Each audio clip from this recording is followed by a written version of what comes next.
mga bobo.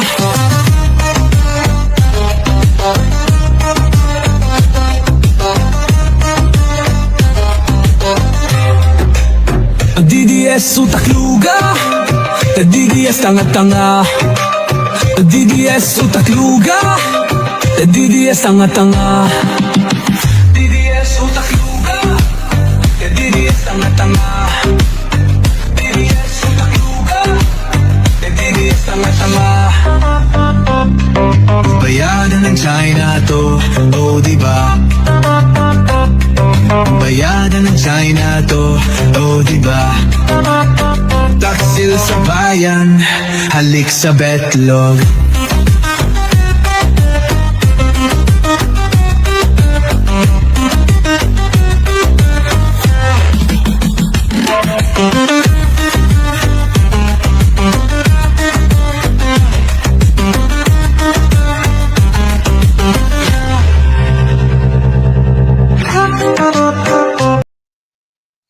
Okay, ito naman ang pag-usapan natin, Isko naman.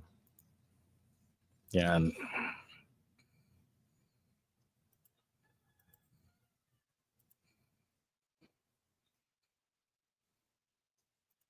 Bisin ko muna si Harry Roque.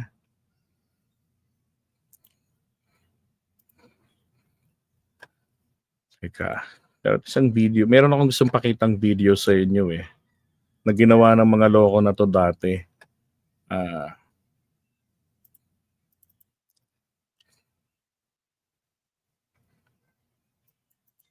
Okay.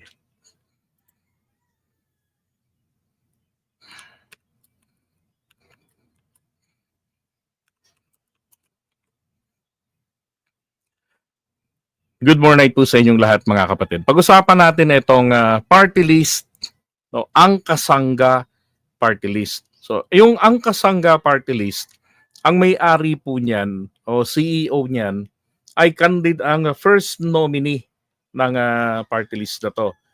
No, siya ang CEO siya yung CEO ng Angkas. Okay, yung sa mga motorcycle rider. Yan. At ngayon ay dati pa naman eh. Noong 2022, sila yung nakasupport din kay Isko. Kasi nga yung kulay nila nagja-jive, yung sky blue. Nagtutugma sila. So ngayong halalan, official na meron itong Angkas na party list. Yung CEO nila na hindi naman yan Batang Maynila. O daw nagkakamali, galing ng taga General Santos. Diyan sa Gensan, doon galing siya sa lugar ni Pacquiao. Now, nung nakaraan February, nitong taon lang, meron silang ginawa na kabalbalan ito. At siya ho ang nag-organize nito ha. Yan. Grabe no, nangaharang yung mga angkas rider, wala stick. Oh.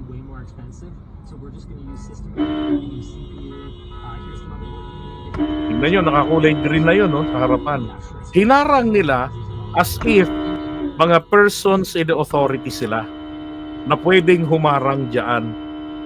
Ako nga, pagka nakikipaglibing, kahit na persons in authority ako, bilang lupon ng barangay, never kong ginawa yan. Dahil baka mamaya may hindi makatiis, dumiretso, sagasaan ako. Oh, tingnan nyo yung kakapalang mukha. Oy. Ang lupit, di ba? Oh.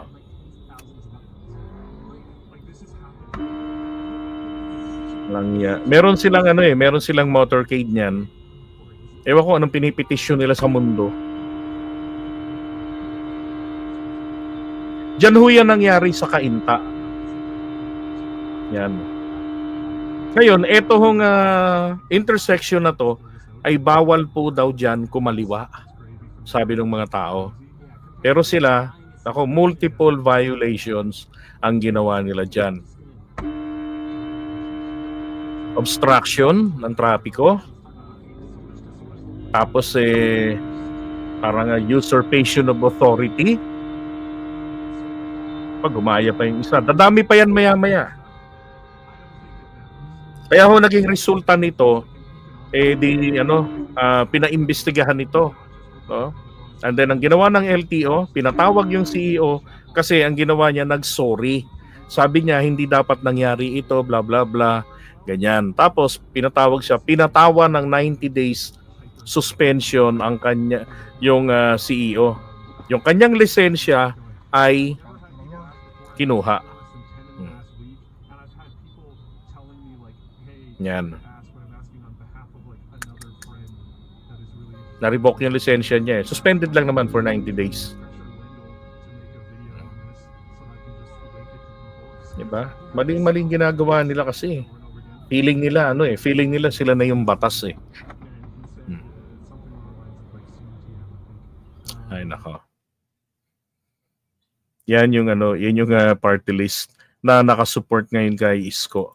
Ito yung balita niya na yan. Promoted to passenger ang CEO George Royecas, driver's license suspended. Yan, George Royecas, first nominee of ang Kasangga party list and its advocacy efforts, remarked, "Our decision to support Yorme Isko Moreno stems from our belief in his vision and capability to transform Manila, blah, blah, blah. Yan, we are proud to lead the motorcade today with our volunteer bikers." Yan. Yun naman ginawa nila. Nung kahapon yata yun, motorcade sila. And then the LTO, ito naman yung sa atraso niya noon, no February. The LTO issued a show cause order on Eureka, who has since appeared before the LTO for a hearing. Yan, he can still file reconsideration at babasahin po natin yon. Yan. At ang naging parusa po rito sa kanila na ipinataw po ng mayor ng Cainta, ni Ellen Nieto, pinag-conduct po sila ng community service dahil po sa traffic violations. Napakaano naman, babaw naman ng parusa. Dapat ho yung mga nag-organize, pinagmulta nyo ng malaki para magsipagtanda, di ba? Wala nang gumaya. O tapos yung mga humarang dun sa harapan, di ba? Dapat yan na-identify ang mga yan.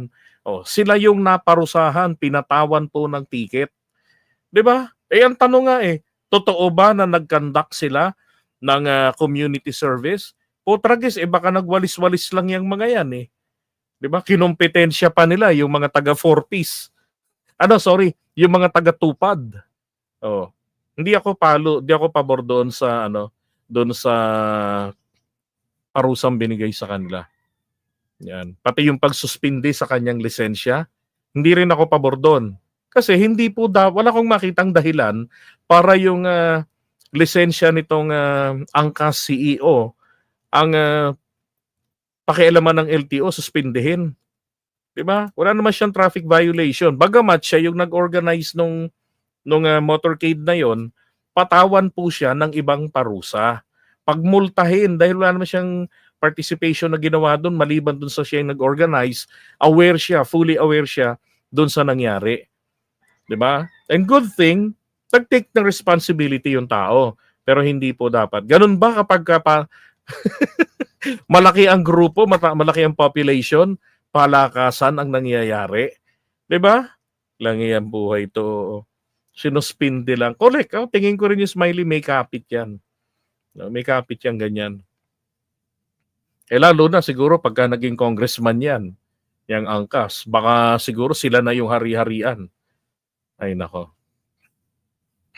Ito namang mayor ng Cainta, 'di ba? Unfair naman. Biro mo yung iba na titikitan sila dahil sa illegal parking. 'Di ba? Yung iba natitikitan dahil sa unattended parking. Yung iba natitikitan dahil doon sa mali yung lane na dapat diretso kumanan sila o kumaliwa. 'Di ba? Unfair. Ito, harap-harapan, bumubusina na yung mga taong, ebidensya yung ilaw, green na green. 'Di ba? Ay nako. Correct. Yan yung dapat na mabago yung mga batas natin ng butas. O kaya naman, kung sapat ang batas, ipatupad naman ng tama. 'Di ba? Hindi aasenso ang Pilipinas kung tayo palagi ang violator. 'Di ba? Hihingi tayo ng pangil ng batas.